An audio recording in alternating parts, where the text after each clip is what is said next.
Hey, Center Church fam, welcome back to our large group gathering for Sunday morning worship.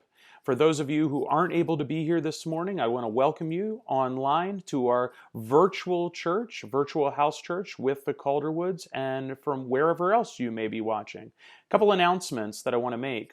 COVID regulations. As you come into the church, I just want to encourage you as you enter, exit, and fellowship here at Center Church, we are asking that you would observe and consider the COVID guidance.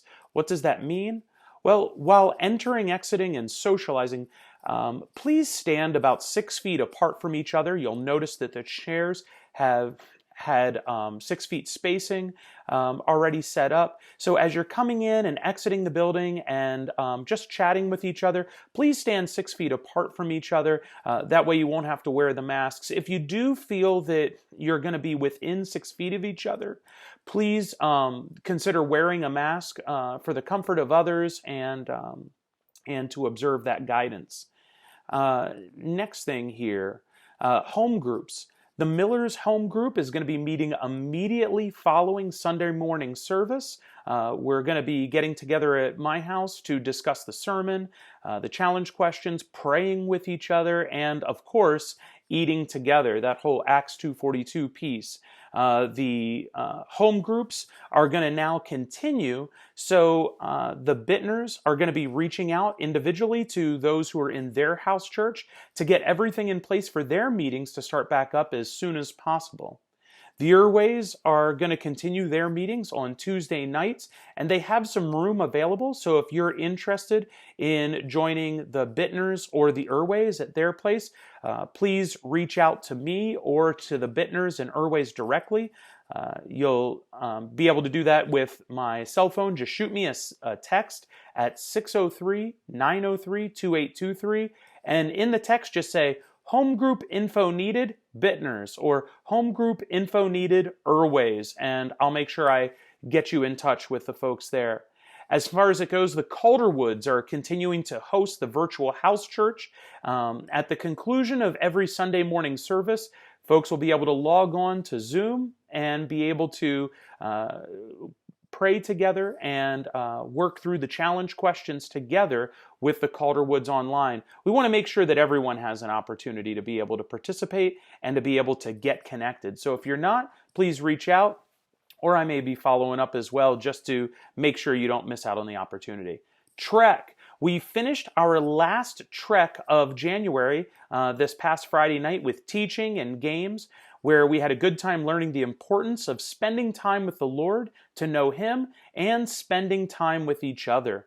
Our next meeting is going to be the first Friday in February, which will be February 5th, from 6 o'clock to 8 o'clock.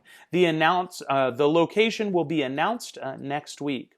In regards to Children's Church and Nursery, right now we are not going to be having a formal children's church or nursery, but we do have packets that are available in the back of the church. As you come in for service, there are packets on the back table in that door by that door where you entered.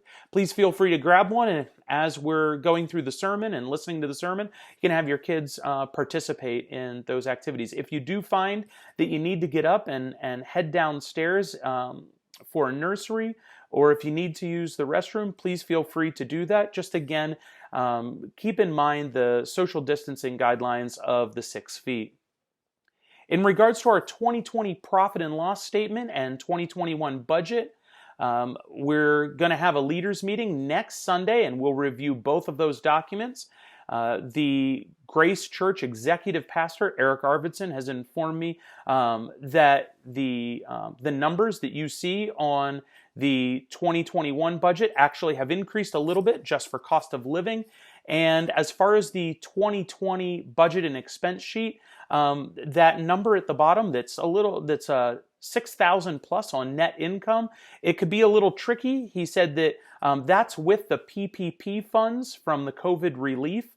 They've actually voted as the elder board to remove the PPP funds from that. So that's going to put us at a $9,000 shortfall this year. However,